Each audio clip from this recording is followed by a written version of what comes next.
Good morning, everyone. As people are joining, and we'll just leave the room open for a moment so people can get in. But welcome to our teeny tiny summit today, and we'll just give it a moment as people come into the room, and then we will start right at 10 a.m. But welcome to our teeny tiny summit today.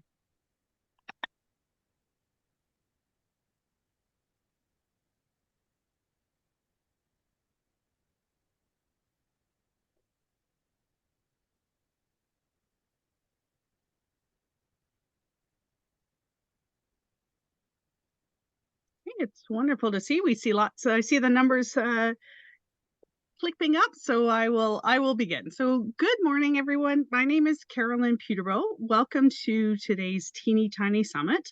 Myself, along with my colleague Karen Fisher, will be moderating today's Teeny Tiny Summit, and we're also helping deliver a lot of the content today as well. So we are part of the Community Economic Development Unit with the Ministry of Agriculture, Food and Rural Affairs. So Teeny Tiny Summits were started in 2016. They were initiated by OMAFRA and when there was a need expressed or a need seen to be able to have scale appropriate economic development for small communities. And we're really happy you'll get to meet one of the people today who founded Teeny Tiny Summits. In 2017, the Rural Ontario Municipal Association, they committed to multi-year support of the Teeny Tiny program. And Teeny Tiny Summit share practical examples, lessons learned, and community economic development tactics. So you'll really get to hear today some opportunities to hear from communities directly of some of the tactics we talk about throughout the day. So since inception, we've held Teeny Tiny Summits in all parts of the province. And in the last few years, they've been virtual. And we've attracted over 2,490 people, and plus today's numbers as well. Today's session was really fun to put together. It was fun because it was a little bit of a memory lane where we kept trying to pull examples and we'd find they were a former speaker at a Teeny Tiny Summit when we were pulling the example. So it was quite funny as we were going through this process that it really was, it reaffirms that the work we do is reflected in this Teeny Tiny Summit today. This series today is called Understanding Community Economic Development in Teeny Tiny Places, and it supports our overall theme for the last year of creating community wealth and well-being. I'm quite happy to now turn it over to Karen Fisher, and she will be delivering our territorial acknowledgement. Thank you so much, Carolyn. And I am really excited to be here today, as always. In my years of experience, this is absolutely one of my favorite programs that we have in our toolbox. And I'm also very pleased to be able to deliver a territorial acknowledgement this morning. As we convene our learning and sharing community this morning, I want to acknowledge that we as a collective are on the traditional lands of many First Nations, Métis, and Inuit peoples whose footsteps have marked these lands for centuries. I am thankful to the Indigenous peoples who continue to remain connected to and care for these lands. Land dispossession is far more complex than acknowledging the particular land we are meeting on. I am constantly asking myself, is what I'm doing the right thing? And if not, what should I be doing differently? I have done a lot of soul searching, reading, asking questions, listening. And the bottom line is, for me, is to never take reconciliation for granted. As a settler, I am a guest here, and I have a responsibility to consider what it means to acknowledge the land, the history, and the legacy of colonialism. Excuse me, I have a responsibility to think about the privileges that I enjoy today because of colonialism. I ask myself, and I believe we can all ask ourselves, how can I develop relationships with peoples whose territory I am living on? What am I and my organization doing beyond acknowledging the territory where we live, work, or hold events? What might I be doing that perpetuates settler colonial constructs rather than considering alternative ways forward for me and my community and my country? Do I have an understanding of the ongoing violence and trauma that is part of the structure of colonialism and land dispossession? These questions are constants as I continue my learning and unlearning journey and build reconciliation into my work and my community. I want to take this time to express my gratitude and respect for the land we are guests upon, and pledge to never take for granted the privilege and complexity of living and working on this land. Our work in community building, in developing vibrant communities, is strengthened when we use a lens towards reconciliation. Recognizing this allows us to create more inclusive and enriching programs and actions that support reconciliation, where all peoples can benefit from our shared prosperity. Thank you, Karen, very much. And now moving on to some of the business of the meeting for today. I do have a slide on virtual meeting etiquette. We do have over 160 people on the line right now. So if you're not speaking, if you can mute your microphone, that will be helpful. If you are unmuted, just be mindful of the background noise, position your camera properly so we're not seeing. You're welcome to have your camera on if you'd like, or you can leave it off if it helps with bandwidth. It's whatever you like. If you have questions for our speakers, you're welcome to type those in the chat. And as always, the knowledge is really in the room. So if you have examples or you have experiences of what we're speaking about, or you've seen success stories or things that have worked in your community, feel free to type those in the chat. That's really what today's session is all about, is sharing that knowledge and sharing your expertise within the room.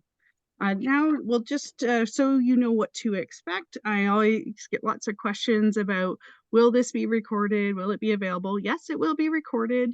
We will share once I get it downloaded from Zoom and I put it back up on YouTube. I'll share that link with everybody who's registered. And you can always find any of the recordings that are available. You can always find them at the link that's on the screen there, and I'll try to copy and paste that link for all of you as well, so you've got a direct link. So that's where anytime we have a recording or the resources from a Teeny Tiny Summit, we do post them on that website that's up on the link. Sometimes if we have a speaker that we have a contract with, sometimes we're not able to post the recording, but otherwise we post anything that we've got. I've got it posted up there.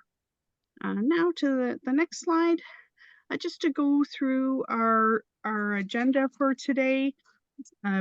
We are, and to just sort of touch on what a Teeny Tiny Summit is. As I said earlier, Teeny Tiny Summit is really about economic development, or today, community economic development that works for small places. You're going to hear about examples. You're going to have access to some tools. I did email out one example of a tool last night to the email I sent to all the registrants. And we have 3 community speakers that will talk about success stories. We will hear from Pam Saini, who is representing the Rural Ontario Municipal Association next, and she'll bring greetings from Roma. And then we'll go through our Understanding Community Economic Development workshop. We will be asking a number of times for your input through the chat to provide us some feedback on the questions we're asking. So we hope that you're welcome to do that. You just click the chat button at the bottom of your screen, and it should come up for you to be able to interact there. And we do have 3 community speakers, which will be introduced as well. We're also really excited to be able to share about some upcoming Teeny Tiny Summits as well as the wrap up and evaluation. So we will now turn it over to Pam Saini. Pam is representing the Rural Ontario Municipal Association, which represents the 420 rural municipalities within Ontario. They have been an integral partner to allow us to be able to deliver Teeny Tiny Summits over the last number of years, and we're just so happy. They're such a great partner, and Pam has been here every session we've done virtually since we started delivering them this way. So I'll turn it over to you now, Pam. Thank you very much, Carolyn, and good morning. I'm Pam Saini, and councillor in Township of Minden Hills and a member of the Rural Ontario Municipalities Association, the Roma Board. I'm pleased to be gathering again for a Teeny Tiny Summit. The last time we were together was last September when Peter Kenyon joined us to speak about building from within. We are pleased to be returning with this session called Understanding Community Economic Development in Teeny Tiny Places. We are so excited to announce that this year we will be holding an in-person Teeny Tiny Summits. More details, of course, will be later as Carolyn suggested. Roma has been a proud sponsor of the Teeny Tiny Summits for several years. The conversations of these summits are not only important to the planning for future rural communities, but they are, as you will find, very inspiring. They remind us of the benefits and beauty of living, working, and growing Ontario rural communities. I want to thank OMAFRA, particularly Carolyn Peterborough and Karen Fisher, for pulling the Teeny Tiny Summits together. They are an amazing team, and it's great working with them. The Teeny Tiny Summits are an important testament to the vitality of rural communities. Today is the first of the next series of summits that will take place in 2024 with Understanding Community Economic Development in Teeny Tiny Places. Karen Fisher and Carolyn Peterborough will be delivering the content today that will explore community economic development as well as asset-based community economic development tools. We have 3 community speakers today: Cindy Pileski from the Eastern Ontario Community Futures, Richard Allen from the County of Frontenac, and James Frank from the City of Temiskaming Shores. We also have a special guest, very happy to say, Kate Nolan from the Grenville Community Futures Development Corporation, who was with OMAFRA and the founder of the Teeny Tiny Summits. Thank you for joining us today. I hope you will see some things that will excite you, as I have been impressed with the Teeny Tiny Summits over this period of years that we have been working together. Also take note that our next Roma conference is taking place January 20th to the 23rd at the Sheridan Center in Toronto, and more details can be found on our website, roma.ca. And the 2024 Conference and Roma Annual General Meeting will be an opportunity for over 1,000 municipal colleagues, provincial, federal, and elected officials, and senior staff to be in the same place to discuss our critical rural issues. So enjoy today's session, and I will now turn this back over to Karen Fisher. Thank you very much. Enjoy.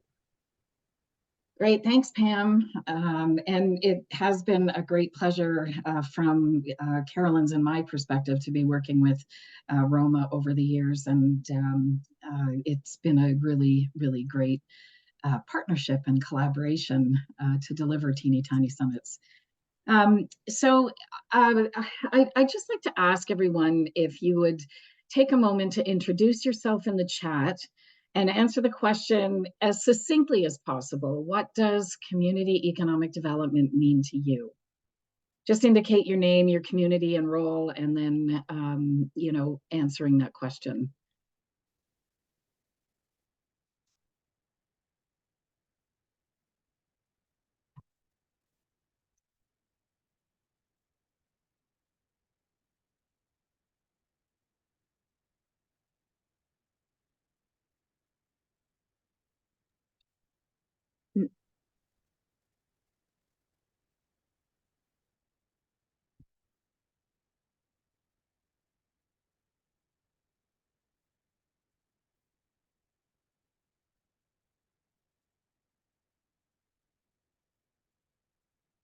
So we're seeing some great comments here. It means, and it's great, bringing outside money inside, active communities, engaged councils and community groups, a place where people are happy to live. It means vitality, bringing industry to small communities, survival of small towns, adding to the tax base, and growth, promote economic and social development for the community, small business support, vibrancy, grassroots growth. I love that. Engaging community, engage in active communities where businesses and residents can thrive. the best place to, oh, I don't know if that's for the town of Erin, because you're saying that the town of Erin is the best place to live, work, and play, or creating a community that is the best place to live, work, and play, and it works both ways. Sustainability, building, supporting, and strengthening vibrant, resilient communities. Thank you so much, everyone, for your thoughts here. Positive ways to grow and unite communities, maintaining services and making communities attractive. Growth. I mean, we're hitting on a lot of the sort of the key topics that we're actually going to be talking about in more depth. Support for tourism. Okay. Identifying opportunities, developing action plans. That's really great. Love to hear that. Sustainability again, profitability, engagement. Yes, there's a common thread here for sure. Self-sustainability from Curve Lake First Nation, absolutely. Prosperity and vitality. Definitely some very key themes that are emerging here. And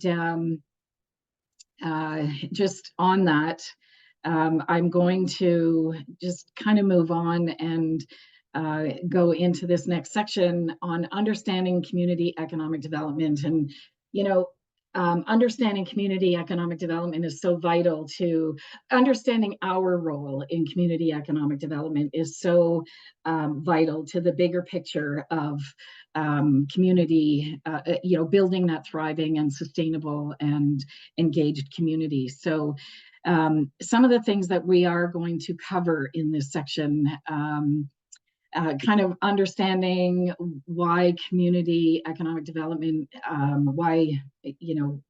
understanding CED, and why why our role is so important. We're going to talk a little bit about asset-based community development. We're going to talk about what community development activities look like, and then connecting those dots. Like, we're going to give you a lot of information, and then what we'd like to do is just kind of help you to connect the dots and provide some ways that you can take some action. And then we're going to talk a little bit about the types of resources that are available as you move forward. So as we go on to the next slide, we have this visual where when you look at the blue bubble, that is kind of how we understand traditional economic development. And in order to, I want you to look at both bubbles and think about how they join. And because in order to truly create wealth and well-being in our communities, all of these elements need to be blended together. I was at a meeting recently where the group in the room, and it was a group of economic developers from Eastern Ontario, and they were asked the question, what trends are they seeing, like sort of over the years in economic development. And it is exactly this, that, traditionally their focus was on the blue bubble, but nowadays they need to be taking all of these things into consideration as they move forward with their community development. I want to talk a little bit about, what is community economic development. So CED, I'm going to call it CED or community development or community economic development. So, I'll be using those words interchangeably. So CED is a process. It's not like, okay, we're going to do CED today and then we're done. It is constantly evolving. It is, a sequence of events that happens, and that happens not by luck or happenstance. And it's about fostering that environment or creating an atmosphere where people and projects and activities and organizations can thrive and be successful. And CED is about creating wealth and well-being.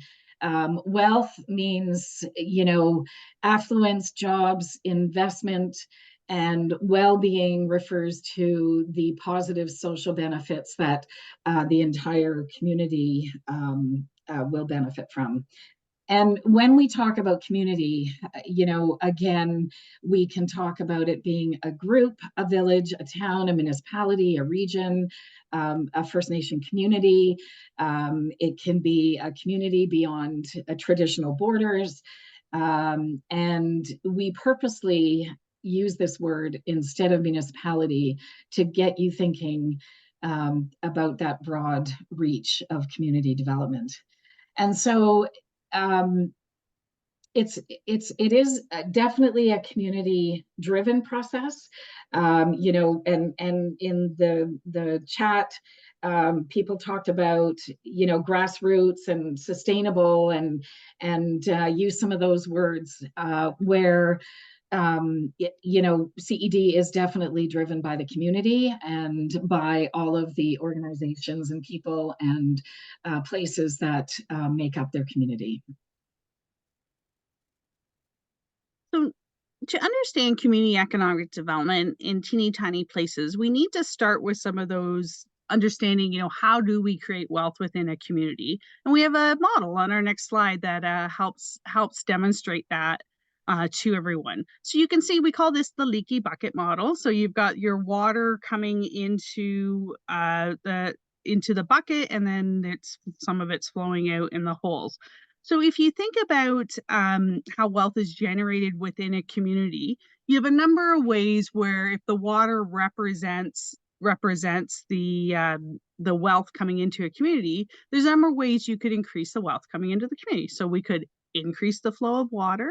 So maybe we have more new businesses, or we expand our existing businesses, or we are selling products outside of the community. That's export development. That's bringing new money into the community. So we could increase that flow of water into our bucket, or we could look at trying to limit the wealth that's leaving the community. So we start plugging those holes in the bucket. So maybe we're looking at retaining existing businesses or doing buy local initiatives. And we saw a lot of that during COVID, where communities were really focusing on that. How can we stop businesses leaving or retain our existing businesses by supporting those by local initiatives? And we can also think about this in terms of people, right? We can think of this in terms of the people or the organizations or the leaders. So it can be that wealth coming into the community, and how do we keep that from leaving the community? Can we plug those holes so that we retain some of those people, retain some of our youth, retain or bring back some people who maybe have gone to other places for their careers, and they're coming to this community and they have all these skills and abilities that they could benefit our community. So we want you to think about that model of that leaky bucket of there's a couple of ways that you can create wealth within a community. So now moving on to, we talked about we would like to reintroduce, and we've talked about asset-based community development a number of times throughout our teeny tiny summits. And asset-based community development, it really looks at, when you're assessing a community or looking at where to start, looking from that positive perspective rather than looking at the gap. So what do we have? What assets? What gifts? What skills? What knowledge? What connections? What is that potential within the community? And it really depends. It looks at communities as that co-producers of that wealth or health and well-being, rather than the ones who just receive the services. So really that community-driven type approach that you'll see within a lot of OMAFRA type products, where we will be emphasizing the community-led approach. And it also allows you to start where you are with the assets and resources you have. And it's a really great fit for teeny tiny communities, because often they don't maybe control the government with it that they're a part of, because they might be a small village or community within that area. They don't maybe control some of the resources, but they do know what their assets are. They do know what the potential within the community. And you'll remember when we had Peter Kenyon speak at the September, those of you who were able to join us at that time, he talked a lot about how engaging a community is really powerful, and it's cost effective, and it can create those long lasting results, which you want to see when you're working within community economic development. So we'll just move to the next slide. And this is a video. This is from a former Teeny Tiny Summit. Heather Keem works with the Tamarack Association. She's doing training that's on asset-based community development, multiple full training on asset-based community development. But we wanted to pull this clip from when she presented to the Teeny Tiny Summit, I think about a year and a half ago, because it just really hits on why we feel this is a great tool for small communities. So we'll listen to that. I love asset-based community development. And it's a way of engaging communities from organizations and institutions to associations to volunteer groups. And what I love about it is that it changes the way we think of our communities. When I talk to a lot of volunteer groups, they talk about the negative. That the volunteers don't show up, they don't do this, they don't do that, we don't have enough, blah, blah, blah. We talk about the negative. How do we switch the conversations to be a more positive, more asset? So, and I think it's because we talk about the negatives because that's all we know. We haven't thought about the possibilities, the assets that we have in our communities. And so asset-based community development is about looking at individuals and communities with assets and capacities, finding those, and then matching those to what is needed. Where traditionally we decide what is needed, and then we just do a mass call out and try to fill spots and fill seats. You don't build relationships by doing it that way. And so asset-based community development is, there's 6 assets in our community. The contribution of residents, the individuals, everybody, and this actually will go to your November 30th, everybody has a gift, an asset, no matter who or what you are. That's the premise of this. And then the associations, when you connect gifts and assets together, and create associations, create opportunities for volunteering based on those assets, you create these associations. And then we have the local institutions, which are profit, not-for-profit, and government. We have local places. These are the lands that we are on and everything on it and around it, the natural environment, the built environment. We have exchanges. This is social capital. So this is taking those gifts and assets of individuals and bartering and exchanging. You have a lawnmower and I don't, but I have a snowblower. Let's swap and trade and share so we don't each have to own one. So these local exchanges that happen in our communities. And then the 6th asset, which is the one that I think we don't pay much attention to, and I feel like we need to be able to bring in this change in our rural communities, is culture, story, and history. It has a place in the way that we do our work in our communities. And it also helps to strengthen the culture that we are going to create, looking back at the past to see what we liked and looking at the future to see what we want and bringing the two together. Okay, so I love this clip from the Teeny Tiny Summit because Heather just sums up in a 3-minute period what we're trying to share around asset-based community development. And we want you to think, as we're going through the next section, I want you to think about your community. And I love asset-based. Yeah, we'll go to the next one and I can still talk to it. Don't worry, Crystal. We want you to think about what are those assets within your community. So what are those gifts or those strengths? What are those associations, the stories, the collaborations and partnerships? What are they within your community? And we are going to ask you to share some of that a little bit later, but we wanted to give you some time to be able to think about it. And Karen's going to introduce some community economic development activities that we want you to align with the gifts or the assets within your community. So I'll turn it over to Karen and we'll move forward. Thanks, Carolyn. And yes, Heather's messaging is absolutely bang on when it comes to thinking about, how best, and it's so critically important in small communities because Quite often, you know, there is not, you don't have a large budget. You may not have, you know, dedicated economic development staff. You may not have, you know, the resources that you need. And so being able to identify the assets in your community that are already there and being able to use them when you're moving forward, you know, is really such a critical piece for all of us to, you know, to be reminded of all the time. So what you see in front of you is that, and some of you may have seen this already, you know, this is our, you know, our wheel, wheel of fortune. Actually, it kind of is. When you think about the types of community economic development activities that you would be undertaking, and you meaning, you know, if you're in ECDEV, if you're a volunteer organization, you know, if you are representing, you know, the Rotary Club or the local Masons, or, you know, whatever groups are active in your community, a lot of the work that you do will fall into this wheel. And you know, we deliberately use the colors of the spectrum in this wheel because really no one of these activities is in isolation, and you know, they basically you know, sort of flow into each other.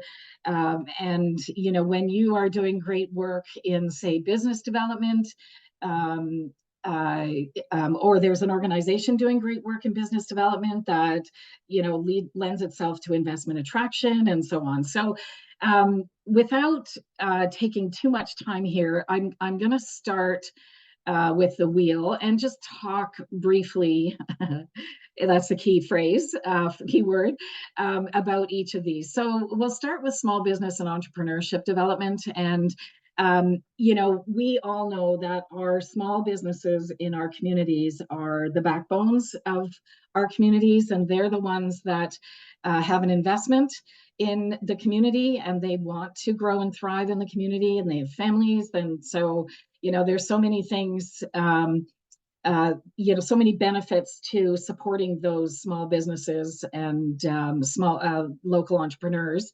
And so, you know, when you think about in your own community, who does this type of work? And a lot of our communities are represented by local, you know, local, like their business enterprise centers. There are folks who deliver directly on this topic, and they do this type of work.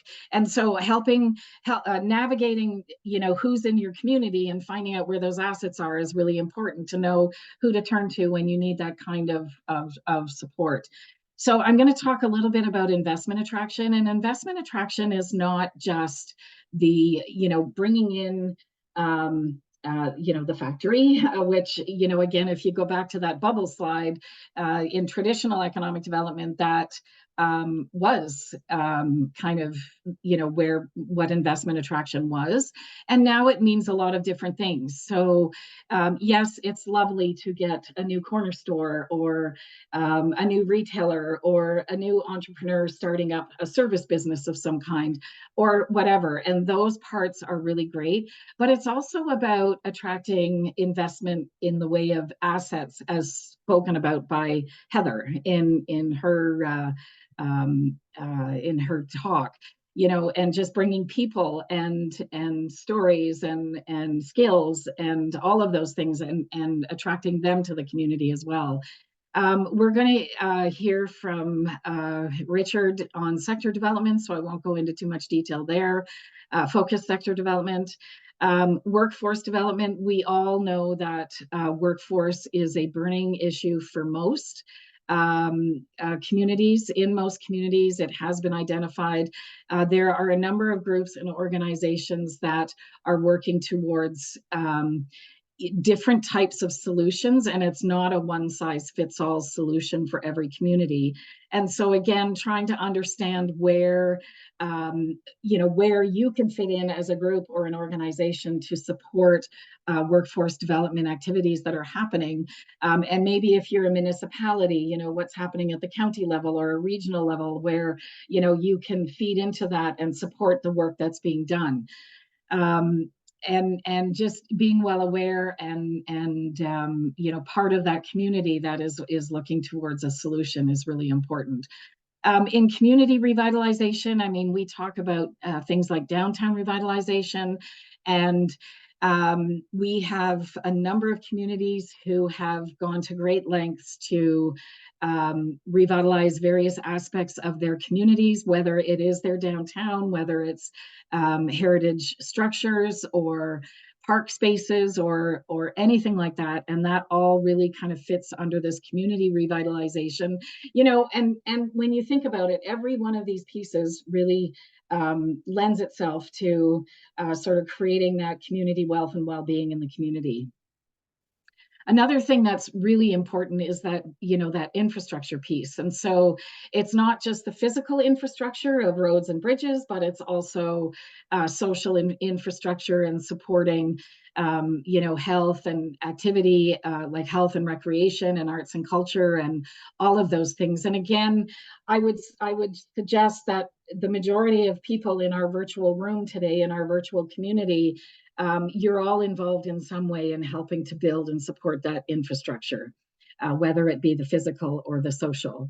When we think about, like we talk about trends, like workforce, lack thereof is a trend, under policies and bylaws. Housing is also a major component of what we're thinking about today. And, you can have policies and bylaws in place that support some creative ways to build some solutions.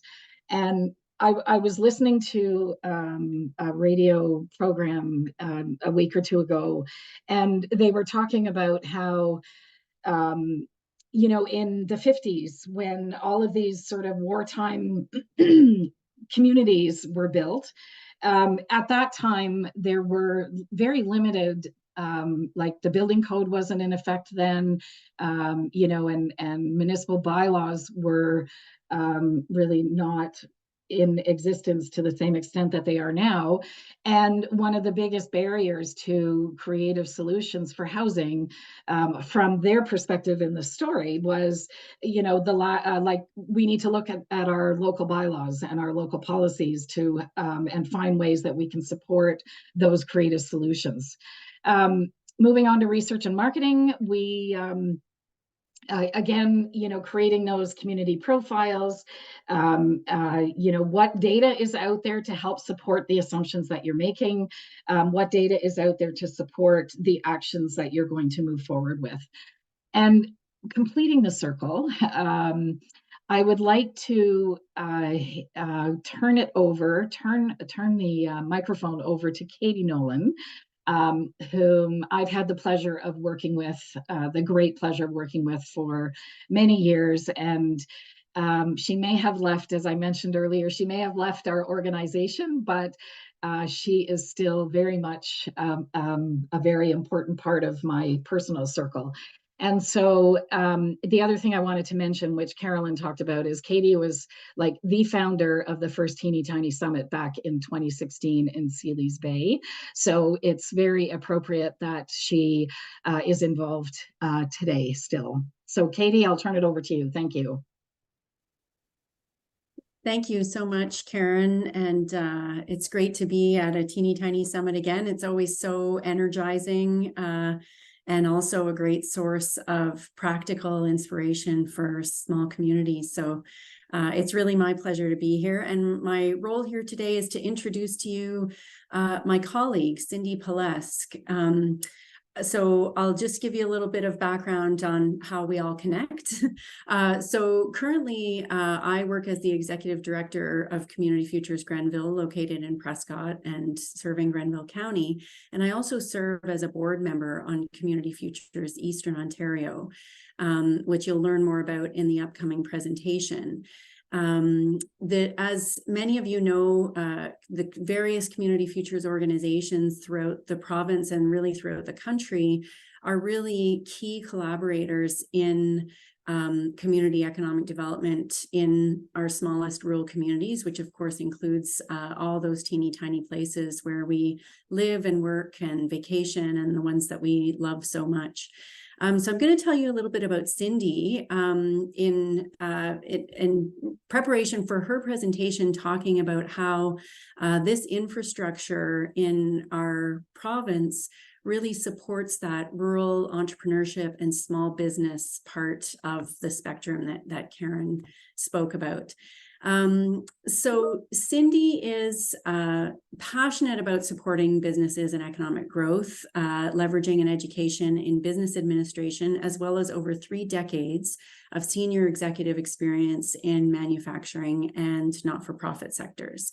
Cindy has been in her current role with Community Futures Eastern Ontario for 2 years, but her familiarity with the Community Futures began well before that. Prior to joining as the executive director of CFEO, Cindy volunteered her time as a board director with Community Futures Peterborough, contributing to local initiatives benefiting entrepreneurs and small businesses in the area. As the executive director of the CFEO network, Cindy and her team support the 15 Community Futures offices across southeastern Ontario, and they also deliver the FedDev Ontario funded Southern Ontario Fund for Investing in Innovation, lending program servicing both rural and urban southeastern Ontario. Cindy personally has strong roots in rural Eastern Ontario and herself resides in a teeny tiny place, a small village surrounded by the Northumberland Forest, which sounds absolutely magical. So I'll turn it over to you, Cindy. Thank you, Katie. Yeah, I know we have a limited time, so I'm going to dive right into it. Just give me a second here. Good morning, everyone. I really appreciate the opportunity to speak with you today about the importance of partnerships in supporting our very small and remote rural communities. As Katie mentioned, as a teeny tiny community resident myself, I can tell you it's a topic that's near and dear to me. I'll spend the next few minutes highlighting what the Community Futures program is, what it does, and the impact it has in Ontario. And in the time that we have together today, I'd really like you to think about the potential within our smallest communities and how you play a part by leveraging the supports available to you through partners like Community Futures. Next slide, please, Carolyn. You might be wondering what exactly is Community Futures, although I'm sure most of you are familiar with the program.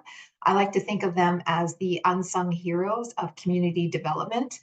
Community Futures is a not-for-profit network of 267 offices across rural and remote Canada, working with their support system of local volunteers and partners to grow regional economies, entrepreneurship, and ultimately job creation. They do this through offering funding such as business loans, providing free expert advice to entrepreneurs and small businesses, and by engaging in community economic development activities and projects.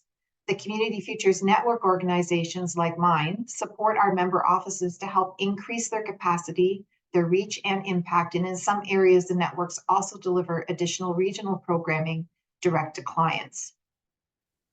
Next slide, please. 60 of those 267 Community Futures offices across Canada are located here in Ontario.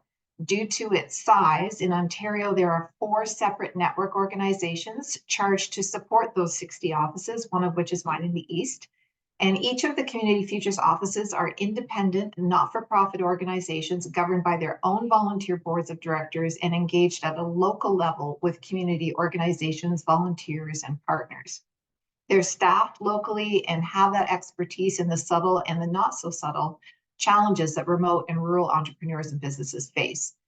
The Community Futures program receives its funding from 2 regional delivery agencies here in Ontario, FedDev Ontario in the south, and FedNor in the north. The CF offices use those funds to offer business loans to their clients when perhaps other mainstream financial institutions may not support them. They can also offer other types of funding and programming to their communities, such as the RRF loans, as well as providing helpful referral services to where other funding sources can be found. These offices are often involved in or leading community economic development activities that build upon those important partnerships with other local agencies and organizations. And best of all, their expert business advice is free. Next slide, please. Okay, I'd like to talk a little bit about the impact now. The numbers that you're seeing here are from April 2022 to March 2023 and are for Ontario only. So there's over 1,400 individuals supporting rural and remote communities in the province. Nearly $86 million in loans are issued and close to 5,000 jobs created are maintained in the year. I would like to reinforce that the community economic development numbers shown here, our participating Community Futures offices actually invested over $851,000 of their own funds into local projects that leverage that $20.4 million and other funding that you see. And that is really why a small community should be working with their Community Futures offices as a catalyst and a facilitator of community economic development initiatives. Some of you may wonder what a Community Futures CED project looks like. Well, it's true that not every Community Futures office delivers CED projects. Definitely most are involved in some way through partnerships and collaborations. So I have two great examples I'm going to share. The Orillia, Nottawasaga, South Georgian Bay, and North Simcoe offices came together to create the BizLink program that was designed to connect new entrepreneurs with retiring business owners and support them through successful business transitions. With advice and tools, the program anonymously guides entrepreneurs through the full transition process and provides wraparound support for the entire life cycle of the business. At last count, the program had assisted about 80 successful business transitions and trained and developed almost 1,200 people through coaching and workshops. And the second example I have is in Eastern Ontario, my own region. Our Haliburton office created the Local Initiatives Program, which provides funding and advisory services to not-for-profit organizations in Haliburton County. The purpose of this is to strengthen Haliburton County communities by supporting community economic development projects run by other not-for-profits that are incremental, so new initiatives and enhancements or additions to existing activities. And this program has supported over 150 community projects involving over 450 partners and organizations. Next slide, please. So this one, sorry, just give me a second here. So the true heart of Community Futures is entrepreneurs and small businesses that they help. And the testimonials, referrals, and word of mouth from clients and partners are the main drivers to the program's success. The story we hear again and again is Community Futures believed in my idea when no one else did. They provided not just funding, but also guidance that was crucial to turning my vision into a reality. So here's a quick video highlighting a few Community Futures clients from Eastern Ontario, and because they can say it basically way better than I could. And I believe somebody's calling it up. Wonderful, thank you. It started off with a germ of an idea between three people. We were able to contact the Community Futures program. They helped us at those very first nebulous idea of how do we start building out a business plan. There was a pretty interesting opportunity to take that interest in business anyway and marry it with some engineering that I've always been interested in as well. We're building an electric vertical takeoff and landing aircraft. Our main forerunner is LabNetic. It's our laboratory information management system. And what we were really interested in doing is, can we make technology companies that can bring innovative ideas and solutions to industries like materials testing. Brewing itself, it's a complex process. There was the commitment from Community Futures to be there to help us, from the smallest little thing to the biggest thing. We weren't sure if they were going to understand our business model or what our values are. But when we walked in there, we were approached by like 3 women who we both recognized from the community. From that very first meeting, they provided us with information, looking at funding, being able to get the loans. One of the biggest costs of owning a brewery is the equipment. They actually made it possible for us to buy this property and the building. They gave us the opportunity to pitch. They gave us ultimately, the funding over $3 million to actually start from a 3-person company to currently where we sit at about 15 now. In aerospace, there's some extra challenges: regulation, certification, and safety. Working with Community Futures open the access to not just the funding, but mentoring. You don't know what you don't know. Having advisors that have been there has been instrumental in helping us kind of get this off the ground, no pun intended. They were always there when it came to the ability of, well, what's next? To talk about strategy and how we can position ourselves to do things that we ended up doing later, like market fit and consolidation, market capture, so on and so forth. We were talking to different businesses in the community, and it was really cool to see how many businesses around here actually were working with Community Futures. It's great to see some other startups in the ecosystem. So by bringing in all those community pieces together, this is a great place to build a company and an airplane. Every time we do something, it's the first time we've done it. So we're really looking forward to getting a full year of the tap room under our belt, and then looking to the future. We're shifting from flight testing on this to taking those lessons learned and applying them to the full-scale aircraft. We now have clients from the West Coast to the East Coast. We're growing in value, we're growing reputation. The Community Futures program is what allowed us to move forward with this endeavor. We still rely on their really sage advice on a daily, weekly, monthly basis. Organizations like this, I think, for communities like this, are hugely important for people like me, someone that wants to try something and embark on their entrepreneurship journey.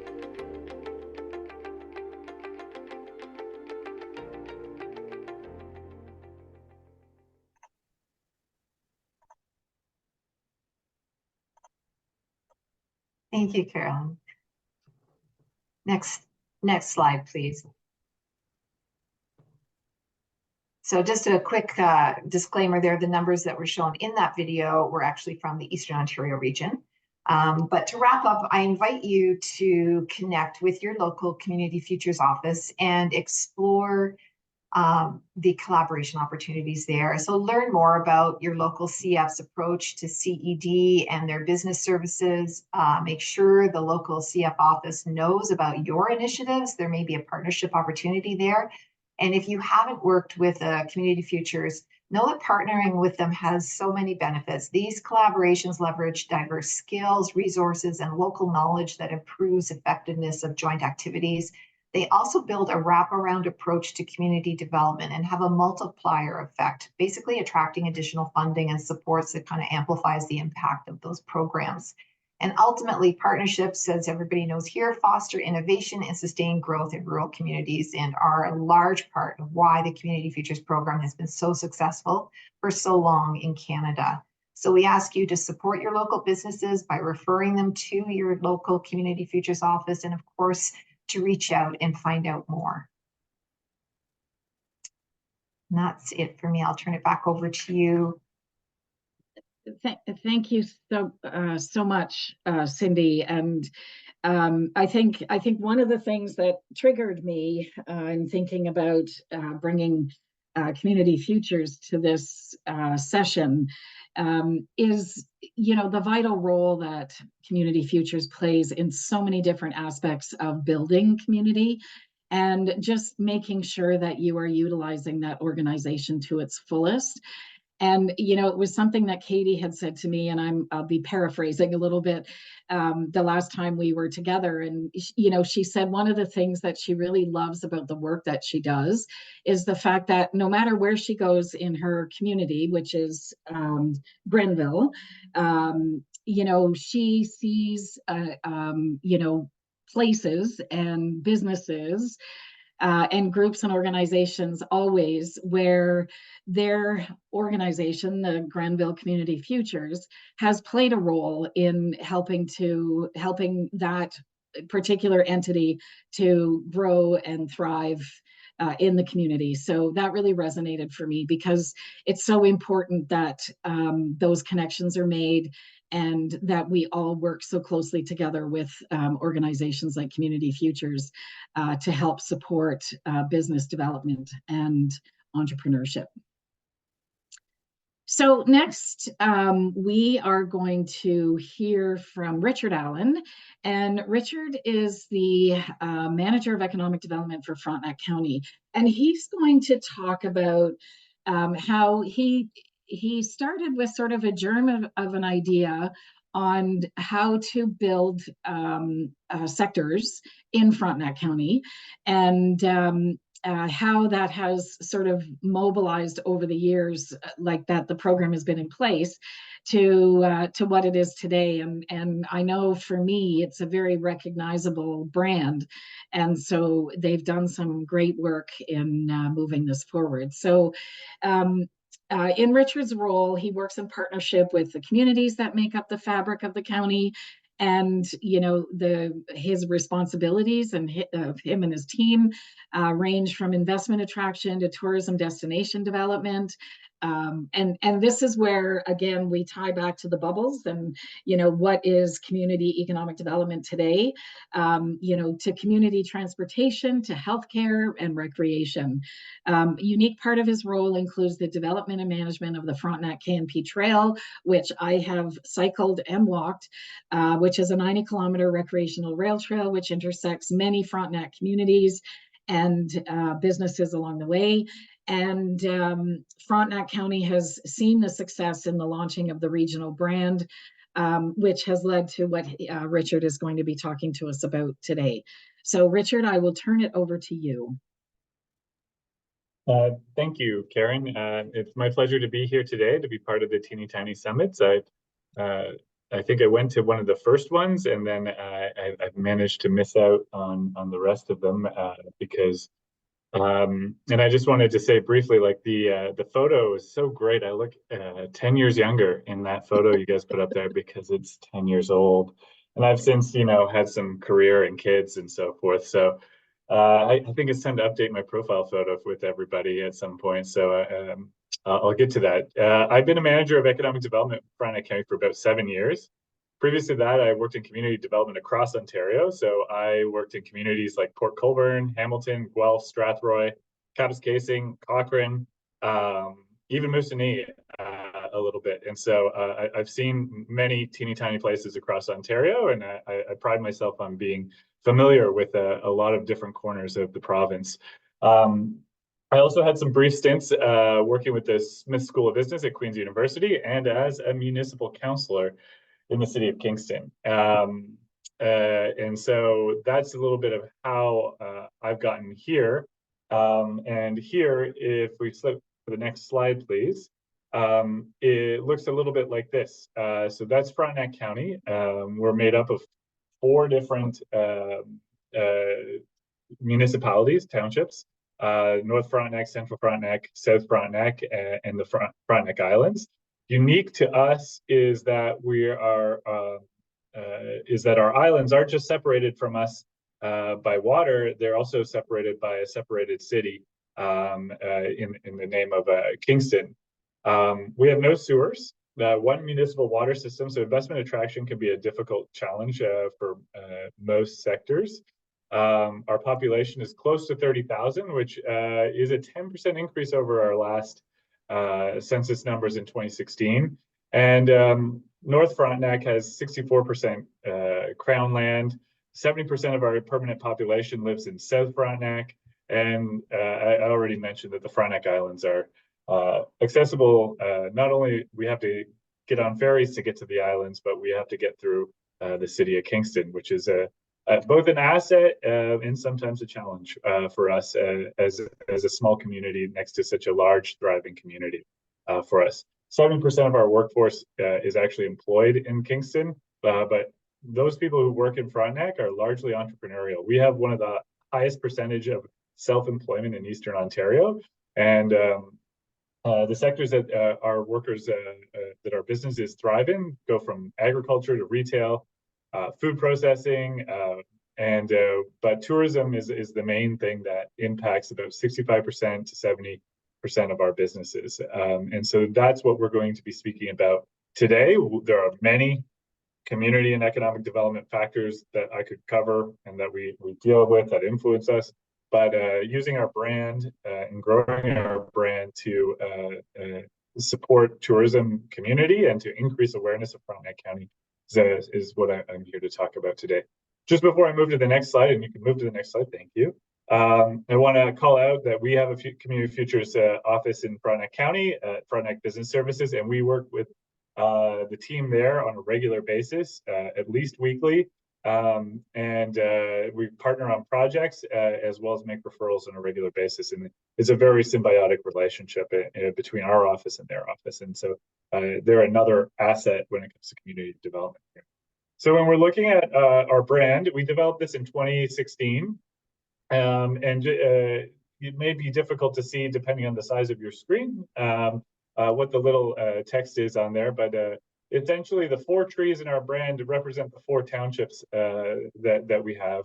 And the picture within the crest represents the diversity of landscapes and the rural nature of our community. So we have inland lakes, we have the St. Lawrence River, we're agriculture, but we also have forest and crown lands. We have some of the most southern portions of the Canadian Shield in Eastern Ontario. We really value the cleanliness of our landscape and the clear skies that are around it. And so all of that went into building that crest. And you can see the attributes on the right side of the screen that sort of speak to what influences our community development efforts in terms of adventure, recreation, the rural life, being friendly and welcoming, having a sense of community, looking at the diversity of our communities and having pride in our heritage. So this was one part of our brand, the crest that we posted wherever we could. Usually I'm wearing a hat or a hoodie or something that shows off the brand wherever I go, if not both. Sometimes it drives my friends in other municipalities a little crazy, but I'm very proud of our work, and we want to get it out there so that other people see it and say, well, what is that? But from a grassroots perspective, we also developed a tagline. If we want to move to the next slide, please. So the tagline is Adventure in Frontenac, which was one of our brand attributes, which we sort of led with. And it was really about people finding their way, finding their own adventure in Frontenac, whether that be through cottaging or hiking in our one of our provincial parks or spending time in our crown lands. We have so many natural assets that people are often able to find their own adventures. And it can apply to other types of experiences that could take place, whether it's a culinary adventure or whatever. But the beauty of this tagline is that we could use it for other purposes by changing the top word. So if we have a couple examples like getting together for a meeting, or the next example might be local food in Frontenac, or designed and built in Frontenac for some of our local businesses, or going snowmobiling. So we were able to make this adaptable. And as we go through these tags, and feel free to move forward to the hashtag there, everyone's favorite one is the happy hour one. But we built these out so that different businesses or different tourism partners could adapt this to promote Frontenac County from their own perspective. So if you were so the designed and built tagline, we developed for an architect that lives in Frontenac County. The proudly located in Frontenac, we turned into a window cling that went on the front of all of our businesses. And this helped by recruiting our local businesses to be ambassadors for our brand. We were all walking and to the same tune, and we were all selling the same product to get people here together. Whether you were directly invested in tourism or not, you were able to adapt our brand and use it to kind of be part of this, what we called an ambassador network. If you want to go to the next slide, please. And here are some examples of how other businesses have done that. So there's the window cling. We put it on all of our county vehicles, and we took photos with all of our local business entrepreneurs on the with the vehicles and with the brand to help them promote it. We created tags that people could put on their local products using the brand. At the very bottom, it's hard to see, but there's an excavator that says digging in Frontenac. One of our local construction companies really prided themselves on being able to put that onto their excavator. And so that brought our community together. And because we are a very large area, and that's a lot of communities in Ontario aren't stranger to being dispersed widely, but it's actually really hard, we found, for our businesses to just connect to each other and to use that to create momentum, to have the same conversations, to talk about initiatives that we all have in common, and to grow together. And so this initiative, as we went door to door to every business to get them to adopt the brand, was a way for us to pull them together, the business community together, and learn from them and work together with them from a grassroots perspective to grow. If we go to the next slide, please. And so what emerged from that effort was the brand ambassador program. What you see on the left is our essentially our welcome manual for the ambassador program. So it's a handbook that we could hand out or download or send to our new businesses as they join and participate in the ambassador program. And so it lays out some of the work that had been done to develop the brand, but also to develop the business community that was supporting the brand as ambassadors. And as we became more connected to them through email and regular networking events, we were able to consult with these businesses about what priorities mattered most to this group. And so these are the 5 priorities that were set in 2017 and have been maintained by the business community ever since. That shop local, support businesses, engage in promoting Frontenac County. In 2016 and 2017, a lot of businesses felt like people just didn't know where we were. We don't have a presence on a major highway, so we had to be creative about how people could find us through marketing and tourism efforts. New business attraction and improved communication. Those are especially with the municipal governments, because a lot of our businesses felt out of the loop about policy changes or what was happening, and they just wanted to be kept in the loop wherever they could. So those were the priorities that we've been working towards supporting ever since we set them originally in 2017 with these guys, with that group at that time. If we go to the next slide, please, we moved, I'll talk a bit about tourism. So we did all those things, and I could talk for 30 minutes about each of those sectors, but tourism was a key piece that sort of emerged or bubbled out. Tourism wasn't something that we formally did in Frontenac County until 2017, 2018. But we were starting to really hear from the business community that we had to get involved. And so that started with getting some presence on the 401 so that people can be aware of us. And so you may have seen our billboard sign with the Dip Your Toes tagline just outside the Kingston city limits, because that's about as close to Frontenac as we could get through MTO on the 401, but it raised awareness and people started seeing it. We started putting up banners in Toronto on digital billboards, and ultimately purchasing ads in various travel magazines and partnering with other tourism destinations and our regional tourism organizations. We learned a lot about tourism and have been growing there. It sort of culminated in 2022 when we developed our 5-year destination development plan with the support of all of those businesses that have helped us and cheered us on and built us and advised us on what we should do along the way. In most of the cases, most of our photography are of our business owners. Even if it's not a photo of the business, we try to put our ambassadors front and center in our photography as much as possible. And so the destination development plan laid out a 5-year plan of serious tourism development. And at the moment, we're trying to figure out how to move that forward, both from a budget and a resources standpoint. But it's been a big turn over the last 5-6 years to get there. One of the things that was recommended in our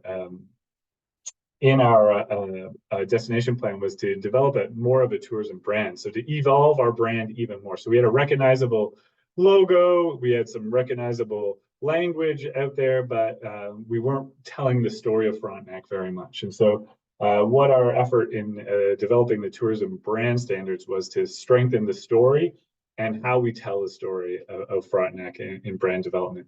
And so we developed those things, again, with our businesses, engaging and consulting with them specifically in the tourism sectors. And then we did it in such a way that we wanted them to be able to continue this effort of being able to use our brand to promote their own products.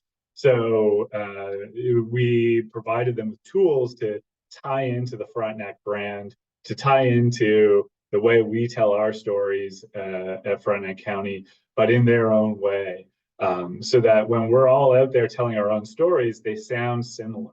And so that when people really understand and can get a picture of Frontenac, whether they're hearing about it from very, very varying places.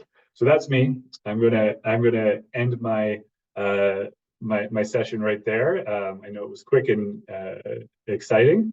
If you have any more questions about brand with us, just send me a note. My email address is there on the screen. You can reach out to me on LinkedIn. Tell me where you found me on LinkedIn, because I don't just take random requests on LinkedIn. And finally, if you like us and you know somebody would be a good fit on our team, we are looking for a CAO. So, you know any good CAOs, send them our way. Thank you. That's great. Thank you, Richard. And there's a good plug for, bringing somebody fresh into Frontenac County as the leader. And, you've been given a small taste of some of the great work that's being done in Frontenac County. And I think Richard said at the beginning, this work wouldn't be done as successfully as it has been without the connections with, for example, Frontenac Business Services and some of the other groups and organizations and folks and businesses that are in Frontenac County. So, a very strong depiction of, how to build a sector and in your community. And as Richard mentioned, the county, his jurisdiction is just chock full of teeny tiny places, beautiful teeny tiny places, I might add. I did have the pleasure once of being employed there. So in the early days of my economic development career. So Richard, thank you again. And we will move on. I just want to mention that when you receive the slide deck as a follow-up to this session, there will be a few extra slides that will show you some other examples from other communities that have done work in some of these activities that we talked about on the wheel. And at this point, I am going to turn this over to Carolyn to talk about identifying CED activities in our communities. Yeah, thank you, Karen. So Karen, we showed the wheel, and Karen talked through the different community economic development activities that might be present in your community. And I want to share on the next slide a tool that can help you do that inventory, because even though you might get a picture of sort of what is happening within your community, you want to start thinking about who's involved, who are the partners, and it's hard to organize all that information. So I did email it a tool to everybody who had registered. I'll email it a second time, and I'll link it on the Teeny Tiny website page, so that resource is available for you as well. But this is an inventory. It's a community economic development inventory activity, or I really encourage you to sit with the people within your community who are interested in community economic development. It could be at a local level. It could be at that, bring in some people from a county or a regional level or organizational level. And it can help you start to understand what sorts of those activities that Karen talked about, what's happening. You can see there's on the screen, and it's quite small, but the PDF that you received can be expanded. So you can see it lists the different activities that Karen talked about, and then it has an opportunity for you to identify what organization is engaged in that activity, if there is any engaged in that activity, and if some details. The part I really like about this inventory is if you flip to the very end of it, it has a detailed description of every economic development activity within the different categories that Karen talked about. So I find that really helpful because it gets sort of everybody on the same page as we're talking about the same thing.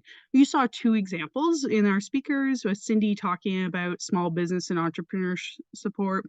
Richard talked about so the broader what's happening from an economic development perspective within our community, and then some specific sector focused work around the tourism industry.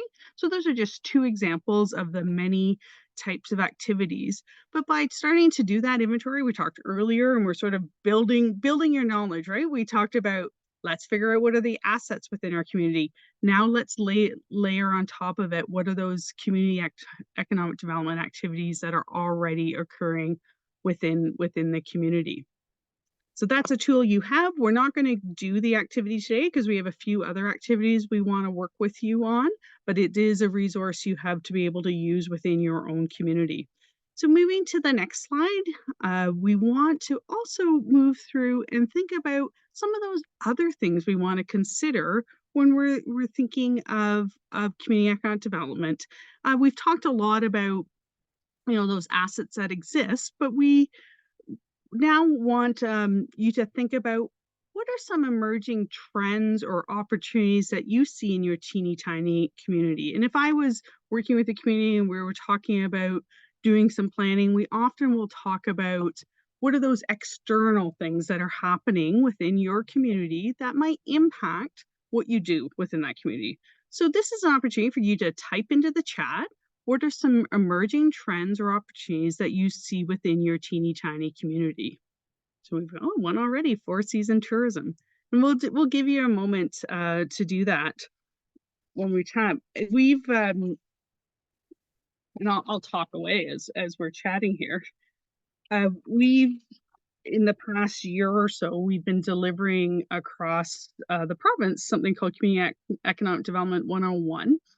And it's really neat when you start working across the province to see those consistencies in the types of answers when we're talking about these questions. So we see Mary Lee has talked about lots of new residents, DEI awareness, so that awareness of diversity, equity, inclusion, and what that means within a small community, especially with newcomers.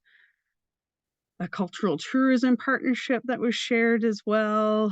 Health professional recruitment. So, identifying that those needs to meet the expertise and skills you need within your community to so people can age in place.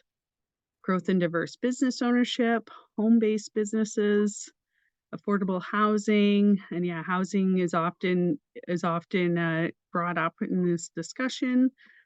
Younger people moving into the community, walkable communities. Yeah, walkable communities have been a big discussion in many areas. Investments in recreation. So sort of sometimes that recreation is tied to meeting the needs of a changing population as well.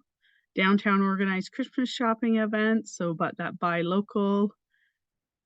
Oh, there's the Frontenac love is strong in the chat here. I love it.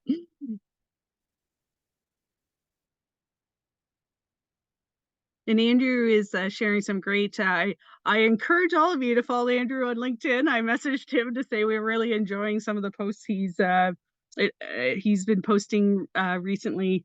It aligns with a lot of the work that we do in our office as well.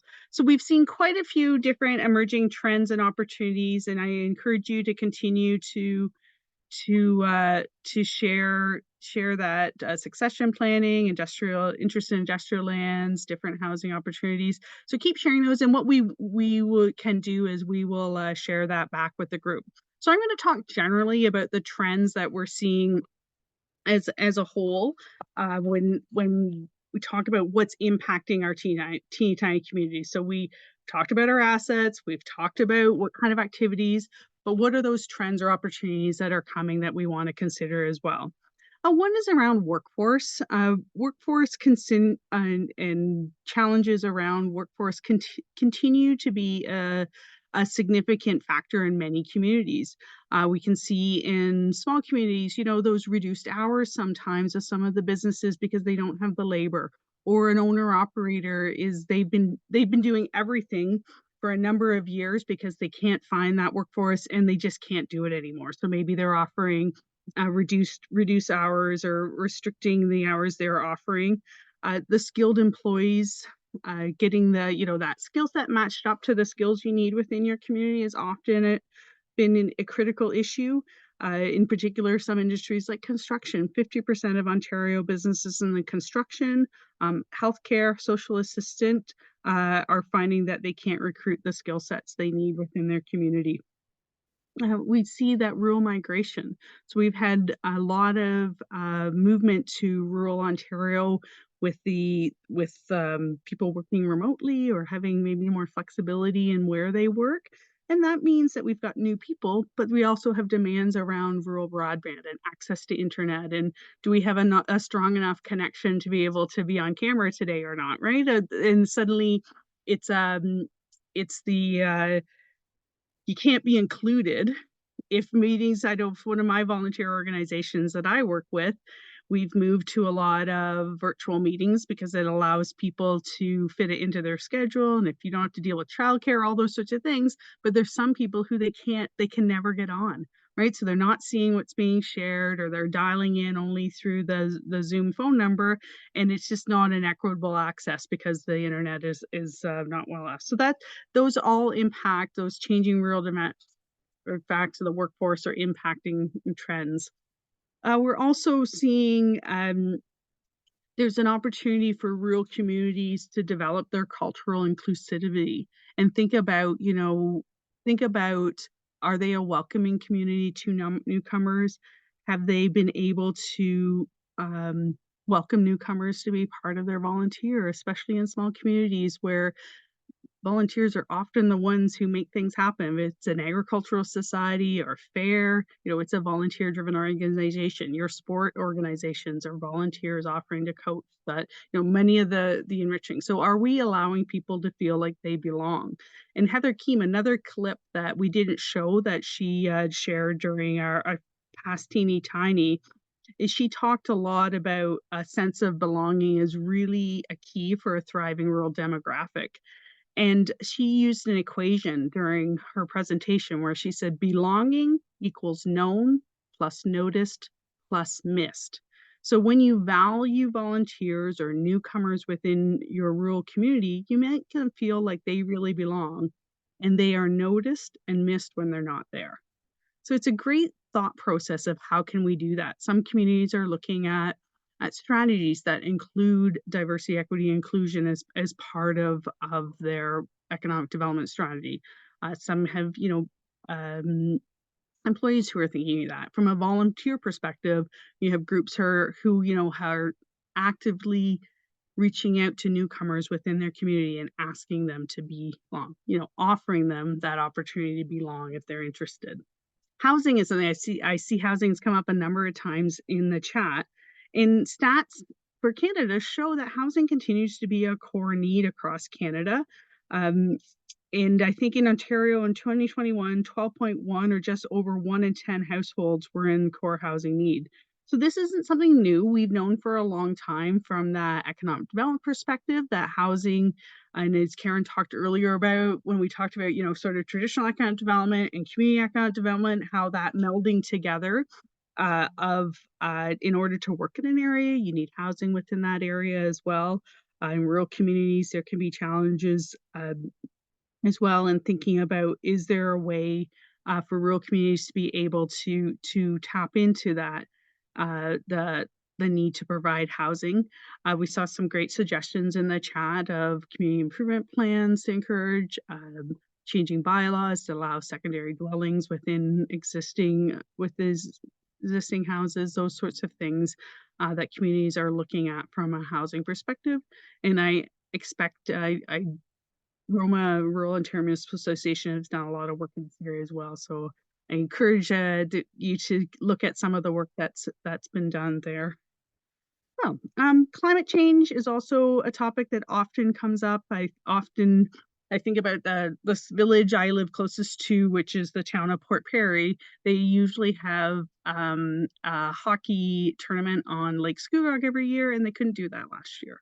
Right, so suddenly you don't have all these hockey teams coming and eating at their restaurants and staying, if you know, in the little motel or the bed and breakfasts in the area. So it impacts the community when climate change impacts. If there's disasters within a community, that also impacts economic development as well. I know in Eastern Ontario, when I drove through and the Tweed area last year, and I saw the trees and what they look like in that area. It's quite shocking. The town of Uxbridge, I was there when the tornado, you know, touched down in that town in May 2022, I think that was.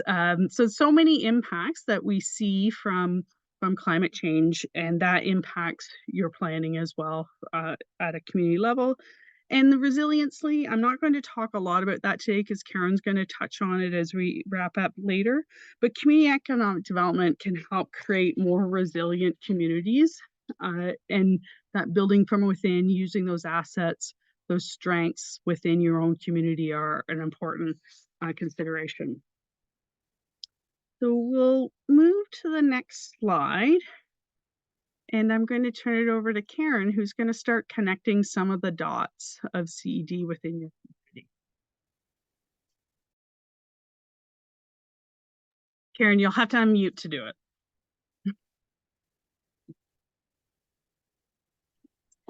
Okay, that'll cost me. Sorry about that. I would just like to make a comment as well on, you know, like thinking about climate change. And, you know, when we think about all of the activities in our communities that are focused around winter and snow festivals and ice and all of those things, and so many of us, like, I don't know if ice will ever be safe, particularly in Southern Ontario this year. And so, you know, a lot of those activities that we have relied on, you know, as events and ways to bring people to our communities maybe need to be revisioned. And anyway, I won't belabor the point, but the impacts are huge. And you know, I'm not sure how prepared we are at this point to manage all of those changes. So, you know, I think it's something that we really need to put on our radar moving forward. So my role right now is really around, you know, we've talked about, you know, what is CED and what CED means to you. We've talked about, you know, some of the different activities that define CED in our communities. And hopefully you've had some time to kind of think about, you know, who are those groups and organizations and other levels of government and so on, and what, you know, where do they sort of come together in terms of helping to support our CED in our communities. So I think you know, there's a lot involved in community economic development, which we well know, but it also means that there are a lot of opportunities. So you know, something to note is you don't have to do it all, and you can keep it as simple as possible, depending on the capacity of your organization. So let's talk a little, I guess in the next slides, I'm going to be talking about that assessment of community readiness, thinking about how to inventory those assets and making sure before you start that you know kind of who's out there and what's out there. What do you need to think about when building your team and having a thriving team that is going to lead your organization or lead your economic development strategic plan or so on. We're going to talk about creating a plan, and then we're going to do a brief overview of OMAFRA programs, tools, and resources. It'll be very brief on that side because we will be sending you links to all of that. So let's talk a little bit about readiness. And, you know, generally there are 5 components of readiness, and all of these are very important. And, you know, when I'm working with a community or an organization, it's more like having a conversation around these 5 points. You know, depending on what you're undertaking, you know, how much knowledge do you have about your community? How much knowledge do you have about, you know, again, identifying, you know, and inventorying your assets, and you know, who is out there that can contribute to building readiness in that area. Another component is leadership. And leadership is really that community's level of commitment to development, to common goals, and so important. I mean, I've been involved and you know, an active volunteer in communities over the years, and their leadership, as I think we all would recognize, is so important. You know, that we have a common vision, common goals, and we're all working, you know, we're kind of all on the same page and chugging in the same direction. So collaboration is, again, really, really important. You know, and it's a measure of how well groups and organizations work together within the community and tackle those common issues and opportunities. And then, you know, what resources do you have in your community to take action on some of the, you know, as an organization, as a municipality, on some of those economic or community development initiatives? And those resources include time, people, and budget. And then stakeholder engagement, you know, who are residents ready and open to growth or change? Are they positively engaged in the process? And, you know, back to Carolyn talking about, you know, creating that sense of belonging, you know, creating that environment and that atmosphere for people to feel like they belong and feel like they can contribute the skills that they bring to the table is really important. So, you know, and I will say that, you know, if you feel like, you know, maybe in one of these areas you are a little bit weak, then, you know, we can have a conversation, or you can have a conversation amongst yourselves about, you know, what can we bring to the table that will help sort of beef up that piece of, you know, to make us more ready. So just something important, you know, to think about when you're, you know, working within your municipality, your ACDEV group, or your organization. I talked a little bit about that local leadership and how important they are to be sparks that ignite and fuel and continuously fuel. They're critical to that long-term success. Having those ambassadors in the community that, again, understand the goals and, you know, have a way to bring people together is so important. And just, you know, providing that leadership to make sure that the group stays on track to achieve that goal that those goals that they've identified. So let's kind of connect the dots to, you know, we talked about the wheel and all those CED type of activities that go on, you know, sometimes even without us identifying them as those, you know, those specific activities. And then let's align that with, you know, the community assets, as, you know, Carolyn talked about in asset-based community development, and also, you know, as part of Heather's talk. So, you know, at that point, Carolyn asked you to start thinking about those assets in your community. And now we have an activity that we would like to undertake.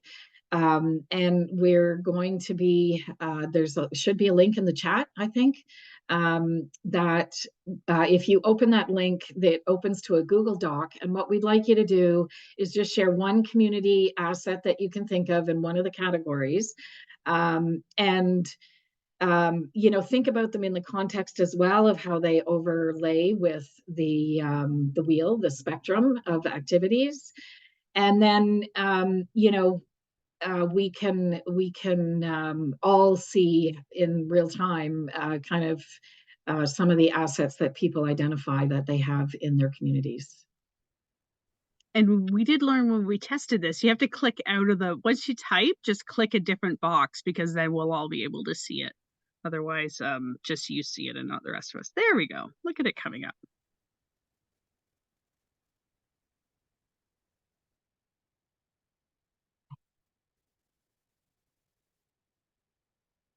So we have lots of ideas coming in. And honestly, we have heard in the chat that you know, some of those important groups and organizations that are in communities that have a wealth of knowledge that we can tap into. So thinking about that too. So lots of local places, splash pads, walking trails, parklands, things like lakes and rivers, waterfronts and boardwalks under local places, in showing up in connections and collaborations, the rail trail connections, arts councils, and all of those, you know, all of those pieces are really important when you think about how important it is to bring people together and bring those different organizations in the community together. Under local governments and institutions, townships, grassroots groups. I'm a little hurt that the province is not in there. No, I'm kidding. You know, schools and churches, chambers of commerce, BIAs, libraries, Quinte Immigration Services. So, you know, local immigration partnerships or any other groups that are, you know, working in settlement services and helping to build, you know, newcomers in their communities. Oh my gosh. I'm sorry, but I can't keep up with everything that's being populated here. Retired people are a great resource for a lot of groups and organizations that I work with. Artists and craftspeople, strong and committed volunteers, untapped entrepreneurs, farmers and farmland owners, absolutely. Local restaurant associations, local food groups. Oh my gosh, there's so many. NGOs, CFDCs. So you're hopefully getting a sense of the breadth of and of, you know, when you think about these categories and how they connect to local community economic development, my gosh, there are so many assets out there for us to think about and to take advantage of. And, you know, some of these may not be relevant for all of the things, you know, that you're undertaking, but there's certainly creativity is really important when you're looking at who to engage. Creativity is really important when looking at those connections and collaborations, and you know, who to bring on board when you're embarking on you know, building out your organization, building out your strategic plan for economic development, and so on. We will share the results here with the community that's on the line, and you know, there's so much valuable wealth in our communities, and please remember to include, you know, and you've seen some examples, but to think broadly about who can be involved and contribute in a really positive, meaningful way to building your inventory and understanding what you have in your community already. So I'm not going to go into too much detail on this slide. You know, using ABCD in your teeny tiny community, it will be included in your package afterwards. I'm going to talk about sort of building that CED team or building your board. I know myself with my experience with you know, a not-for-profit organization, a number of them over the years. You know, having that team of dedicated folks has a number of key benefits. It fosters community support. It enables you to access new networks and resources. It helps to build that capacity and resiliency and leads to successful implementation.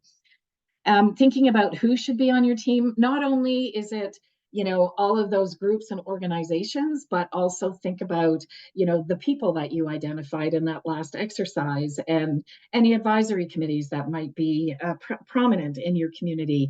And, you know, who's doing really good work out there that would be helpful to include on your CED team.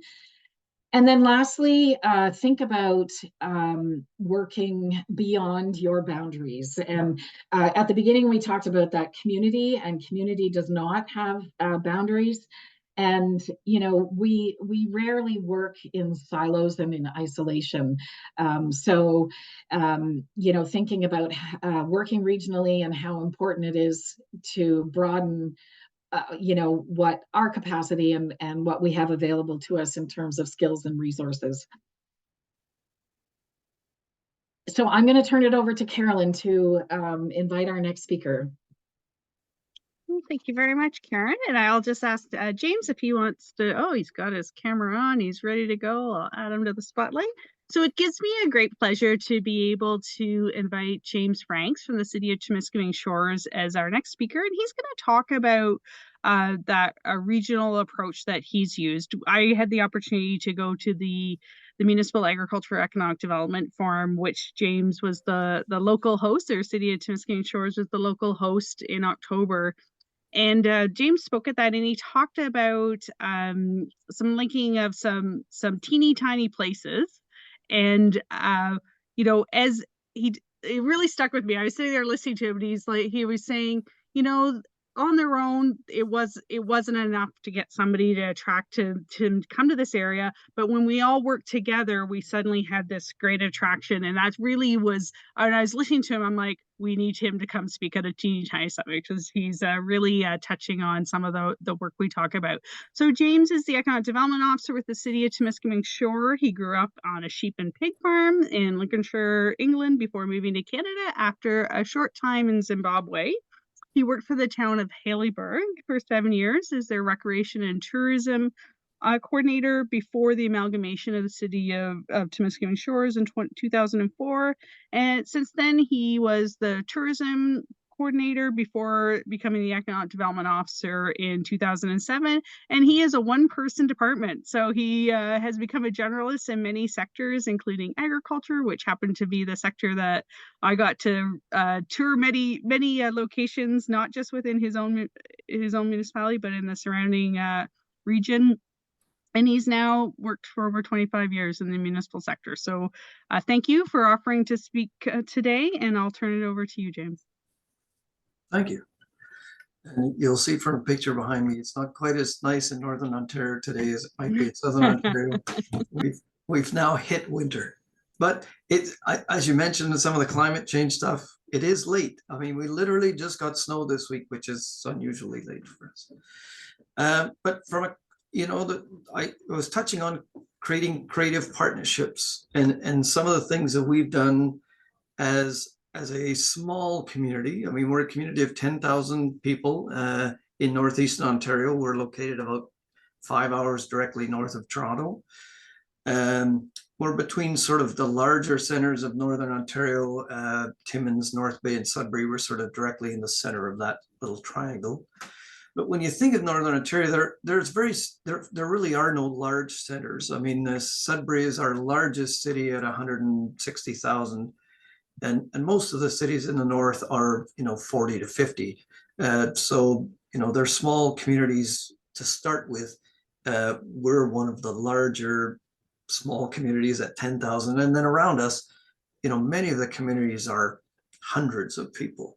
And so when we want to do anything, we don't have regional government, doesn't exist, or county government in Northern Ontario. So all the municipalities are single tier municipalities.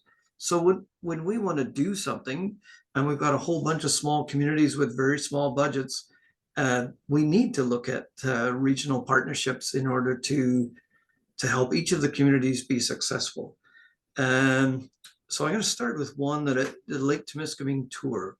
So again, large areas, very small communities. How do you convince someone to come and take a vacation here when we're already 5 hours away from sort of a major center like Toronto. And so each of the communities doesn't have enough community assets to entice someone to drive 5 hours and enjoy their family holiday. So what we chose to do was link all the communities together. We built a website, called it the Lake Temiskaming Tour. And it's basically a 400-kilometer loop around Lake Temiskaming, which is the headwaters of the Ottawa River. And it encompasses both Ontario and Quebec, because we're literally on the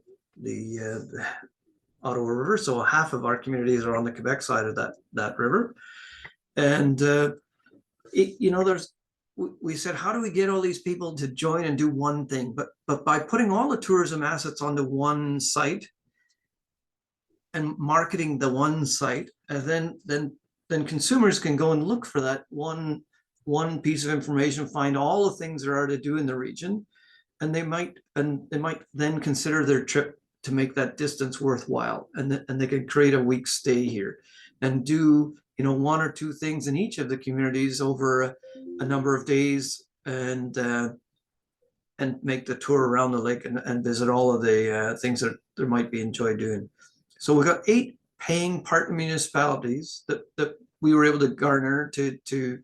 So we got the regional municipality on the Quebec side, partners. We have the city of North Bay ourselves, and then sort of 5 other very small communities that put in just small amounts of money to help with the partnership. And we do have one Community Futures who supports a group of small communities that really didn't think they could come up with the dollars to participate. So the Community Futures in their area is the partner and covers their partnership fee, which is a great, again, partnership that we've talked about. And it enables all those communities to partner in one brand, right? We sell the Lake Temiskaming Tour as the tourism product for that area, and they're all selling the same product, which is easier to then brand across the province. I got a couple of other little partnership programs that I think also work. We work with Destination Northern Ontario during the pandemic, because our small attractions were having a hard time, 1, staying open, and 2, getting visitor awareness. So even though during the pandemic, Northern Ontario did quite well with tourism, people traveled outside of major centers and looked for rural and areas that seemed less scary, I guess. And we did quite well, but our attractions, nobody knew the attractions existed or how to find them, etc.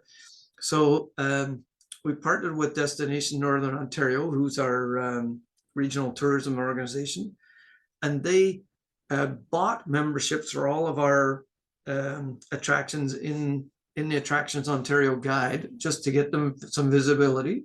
And so they paid DNO paid the full membership in 2020. In 2021, Destination Northern Ontario paid 50%, and the city paid 50% of that partnership. So it was still free for the partners. In 2022, the city paid 50% of the membership, and the attractions paid 50%.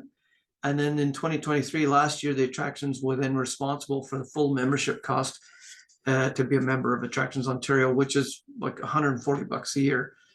And I'm happy to report that, from that little Kickstart program we did, like we had 10 local small attractions partners, which are just local museums and activities. And 7 out of 10 of those partners maintained their membership because they saw value in people being able to find them at the provincial level to come and see their thing. And I got one other partnership thing, and it's outside of tourism. This goes into mining supply, because again, I cover all those aspects. But the tiny community of Elk Lake near us, a community of about 350 people, they came to us and said, "Can you help us? We want to go to this mining supply show in Toronto." We thought it's a great idea, so we gave them some money to off they go to the show, and they were going to promote mining in our area, and we did that for a couple of years, and then we decided, look, rather than us government folks going there, why don't we take some businesses down and try and help them get some businesses, actually make sales. So we took 5 businesses down. We got funding from our local CF, and we took 5 businesses down. We rented a space at the Prospectors and Developers Association of Canada conference in Toronto, which is the largest annual international mining showcase in the world. And here we were, these couple of small communities had 5 businesses there at the event, and was so successful, we decided we would like to make it larger. So we approached FedNor to say, hey, we thought this was a good idea. The 5 businesses all made money. This is economic development. You know, how do we do this on a larger scale? We just couldn't afford it. And the CFTC can only give us so much money. So they wouldn't do it for us as a community or even a small region. But what they did agree to is, if you agree to do this for all communities and businesses across Northern Ontario, we'll fund it. So we decided, there's nothing to lose for us. Our businesses will be there. And so we said, sure, you know, we'll take on Northern Ontario. And now we have become the lead for the mining supply and service showcase at this Northern Ontario event. So we started, in our first year, we had 34 businesses participate. And now we're over 110 businesses, and we have a waiting list. It's the largest pavilion at the Prospectors and Developers International Mining Show, and all Northern Ontario companies. Again, all of our companies are already there, so it doesn't hurt us to have the extra companies there. But and FedNor has been very good as far as providing us sufficient funding to make sure the event is a success. But it just comes from a small idea and finding the right partners to help you make it a success. You know, the companies now, those 110 companies we bring to that show, are making, you know, hundreds of millions of dollars a year in sales due to that thing. We've got many companies from across Northern Ontario that are now doing international export sales to places that they would never have dreamed of. You know, some of these are mom and pop companies that have seen significant growth just from you know, a group partnering together and going as one thing, and promoting Northern Ontario mining as one product. Anyway, and since the city has been recognized as a Northern Ontario mining, you know, community now, so as support, and we've had a business move to the community from seeing us at that event, and several others locally have been able to grow and expand just due to that program. So when you look at the communities around you, you know, we work with all those communities around us to make these things happen. I don't want you to think of them as competitors, because if those communities do well, then your community is likely to grow and benefit as well. Don't think of getting a larger slice of a pie rather than looking at growing the pie so all the slices are larger. And you know, we've had many communities do well in our region because of these programs we've undertaken, and all the partners have come out further ahead than where they were when we started. So hope that helps. James, that is great. I mean, and you really emphasize, I think, you know, going back to that leaky bucket at the beginning, right? You made a bigger bucket. You made a bigger bucket with your collaboration, looking at it as not competition, but cooperation, really, and collaboration led to that small idea developing into some really tangible outcomes for your businesses, the people who live within those communities, and Northern Ontario as a whole. That's just, thank you so much for sharing that with the group today, and really talking, you know, reinforcing our point that working regionally is so important.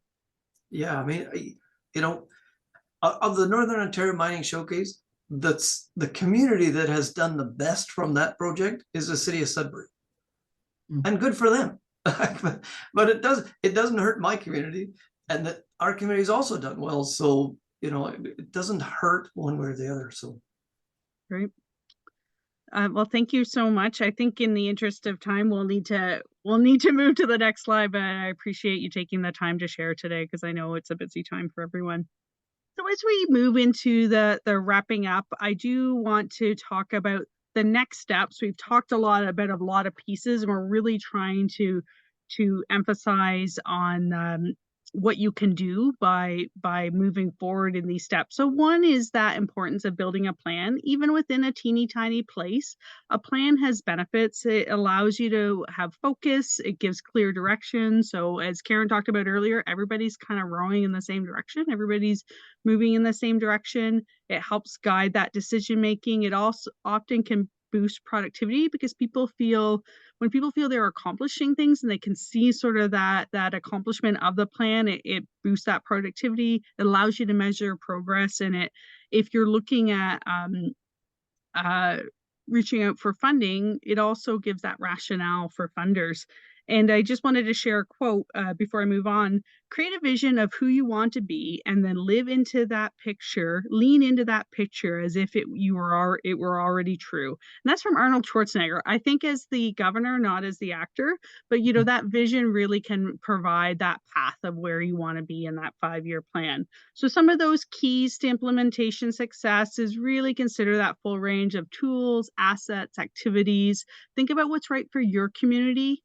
Set those goals and prioritize and really develop realistic and attainable community-based action plans as you move forward. We know resources are limited when you're in small communities, so it may take longer, but that's okay. That's okay if it takes longer when it's a community-driven or volunteer-driven type example. I'm going to now pass it over to Karen as she covers a few economic development tools, and then we'll wrap up. So thank you everybody for their input. Great, thanks, Carolyn, and thank you, James.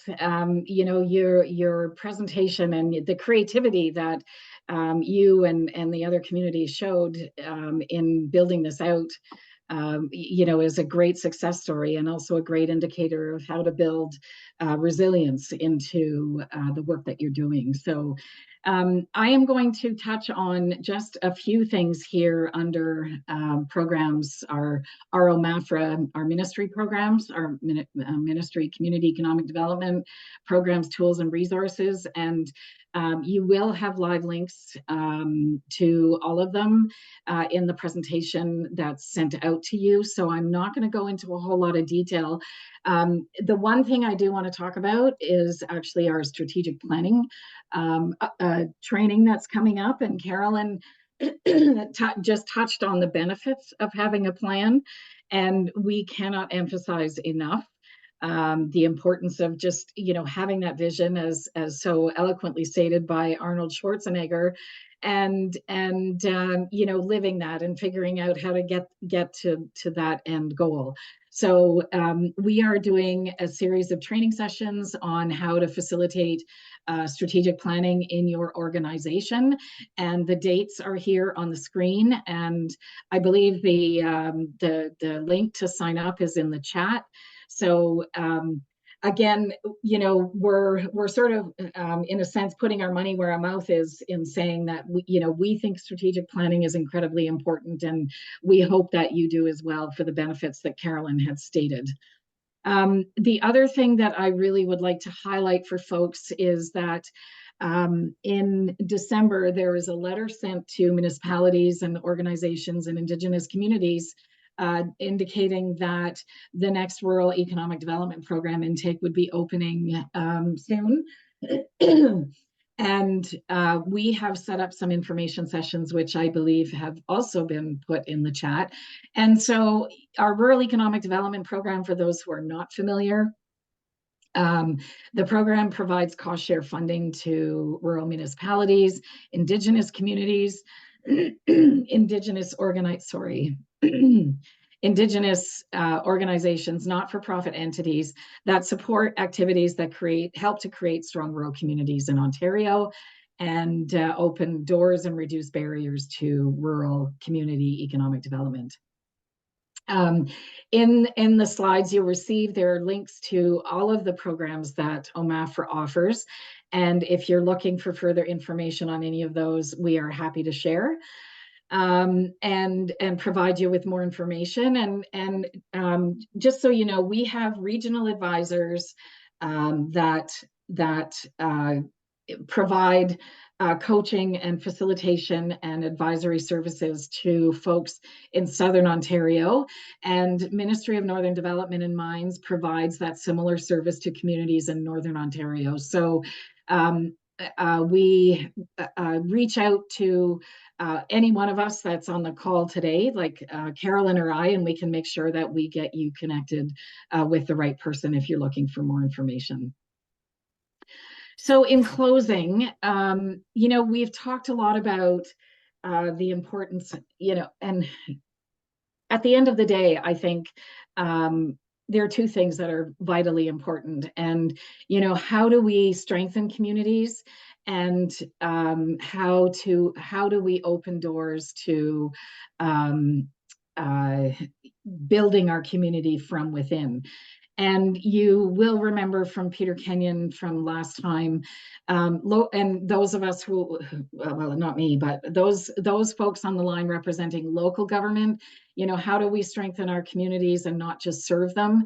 And, you know, how do we work with the community members and the organizations within our communities to drive our own development? And so thinking about, you know, as a local leader, how do we build community? How do we wrap community around people? And that's, you know, how do we build that sense of belonging and make people feel like they want to participate? How do we tackle issues that confront people?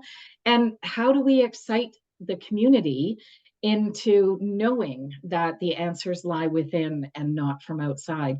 I've often used the saying, you know, you're never a prophet in your own land, but my goodness, with the skills and experiences of the groups and organizations within our communities, we are prophets in our own land, and we do have the knowledge to drive our success.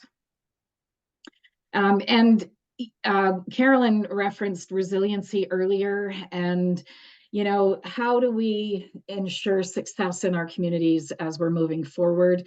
You know, always, you know, place and preparation matters. So, you know, thinking about, are we ready? Do we have the right people at the table? You know, what is our community? And resiliency is basically the community's ability to prevent, withstand, or recover from times of turmoil or uncertainty. And I would say that we have been in times of uncertainty for a number of years now. So, you know, being intentional in your community development work can help create resilience, and, you know, building capacity. And, you know, capacity varies whether you're at a provincial level, whether you're at a municipal level, or whether you're a volunteer, not-for-profit type of organization. And think creatively about how you can build that capacity, and, you know, using collaboration and partnerships, using James's example on how important that is, and how that creative partnership really was highly successful for a number of groups and organizations. And, you know, thinking about, you know, the fact that our communities have changed so much, that rural connectivity is so vital in, you know, kind of forging that road ahead. And in it, you know, my last comment is basically community resiliency. When we are resilient, we position ourselves and our leaders to be able to make evidence-based decisions quickly. So, you know, think creatively about how you can be a resilient community or organization. So what's next in 2024? We talked about that earlier. We have 3 in-person events for sure that are coming up. May 28th in Southgate. Tweed is hosting on June the 5th. And Haliburton County is hosting, and the date is yet to be confirmed. And I just wanted to highlight that the photograph of Carolyn and I here was from 2019, and which is the last time we hosted Teeny Tiny Summits in person. And it's proving we do have bottom halves, not just from Europe. Yes. And we are so excited that we're you know, taking this out on the road again, and being able to have conversations face to face. I'm so excited for that. And lastly, you know, thank you for being here today. Thank you for supporting Teeny Tiny Summits. Thank you to Roma. And please click on the link that you're provided to provide us with evaluations. They're always brought forward every time when we're doing our planning and into our next round of sessions. So thank you again, and have a wonderful rest of your day, and hopefully it's not too stormy where you are. So thank you, everyone. And Pam, I want to thank you for the Roma role and being part of our session today. So we'll we'll release you all for lunch now, but thanks for your involvement. We really appreciate how active everybody was in today's meeting. We know it's a long haul to listen to this long, but it was great to have everybody's involvement. So have a great day. And we can't wait to see some of you in person. And we really do value the advice you give us through the evaluation. So if you have time to fill out that link, we'll appreciate it. We will also be sending all these links and all the stuff that was shared. We'll send it in a follow-up email to everybody so that you've got it.